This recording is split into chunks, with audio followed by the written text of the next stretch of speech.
ഇപ്പോൾ കയറിക്കൊണ്ടിരിക്കുന്നത് വാഗമണ്ണിലെ ഒരു മലയിടുക്കിലൂടെയാണ്. അപ്പോൾ നമ്മൾക്കിപ്പോൾ ഏകദേശം ഒരു 1/2 കിലോമീറ്റർ താണ്ടി കഴിഞ്ഞു. ഇതിനെക്കുറിച്ച് പ്രശസ്തമായ നുണവിദഗ്ധൻ നമ്മൾ സലീഷിനോട് നമുക്ക് അഭിപ്രായം ചോദിക്കാം. സലീഷ്, താങ്കളുടെ അഭിപ്രായം എന്താണ് വാഗമണ്ണിനെ കുറിച്ച്? പറയൂ. വളരെ നല്ല അഭിപ്രായമാണ്. ഇത് നമ്മളുടെ യേശുക്രിസ്തുവിന്റെ കുരിശിന്റെ വഴി എന്ന് പറയുന്ന അതിനെ സംബോധന ചെയ്തിട്ടുള്ള ഒരു സാങ്കല്പികമാണ്. താങ്കൾ ഉച്ചയ്ക്ക് ആഹാരം കഴിക്കാത്തവരാണോ ഇത്ര മസിൽ പിടിച്ചിരിക്കുന്നത്? ഉച്ചയ്ക്ക് ആഹാരം കഴിച്ചായിരുന്നു.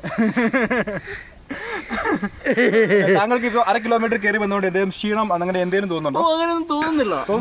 അത് തോന്നുന്നില്ല. ഇതൊരു ടൂറിസത്തിന് സ്കോപ്പ് ഉണ്ടെന്ന് താങ്കൾ വിശ്വസിക്കുന്നുണ്ടോ? വളരെ സ്കോപ്പുള്ളതാണ്. ഓക്കെ, ഇനി അത് കൊടുത്തേ, ഇങ്ങോട്ട് കൊടുത്തേ. ഇനി പൈസ ഇല്ല, എന്റെ ഒന്നും വേണ്ട, ഞാൻ ക്യാമറമാൻ. ഇനി അടുത്ത ഞങ്ങൾ ഇതിന്റെ തുടർ ഭാഗമായിട്ട് കയറിക്കൊണ്ടിരിക്കുകയാണ്. താങ്കൾക്കും വരുന്നെങ്കിൽ വരാം കൂട്ടത്തിൽ.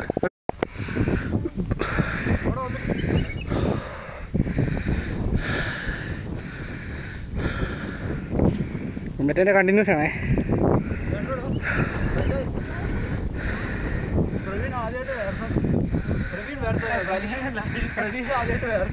ബിരിയാണി ഇറക്കി പിടിച്ചു. താൻ വെറുതെ അങ്ങോട്ട് കയറി വന്ന് പരിപ്പിളകിയിരിക്കുകയാണ്. എൻ്റെ സലീഷിന്റെ അവസ്ഥ നോക്കാം. കുഴപ്പമൊന്നുമില്ല. ഇപ്പൊ ഇത്രയും നേരം ബോധം കെട്ടിയെടുക്കുമായിരുന്നു. ഞാൻ ഇച്ചിരി മൂത്രം ഒഴിച്ചാണ് അദ്ദേഹത്തെ എണീപ്പിച്ചത്. വാ, ഇനി നമുക്ക് കണ്ടിന്യൂ ചെയ്യാം. ഈ കയറ്റം കയറി കഴിഞ്ഞ് വീഡിയോ വീണ്ടും പുനരാരംഭിക്കുന്നതാണ്. ഓക്കെ, അങ്ങനെ ഞാൻ ഈ കയറ്റം കയറിക്കൊണ്ടിരിക്കുകയാണ്. ഇനി നിങ്ങൾ കയറുന്നത് എങ്ങനെയാണെന്ന് കാണാം. പട്ടി കഥയ്ക്കുന്നവരെ കഥയ്ക്കുന്നു. ഇത്ര പെട്ടെന്ന് കയറിയോ?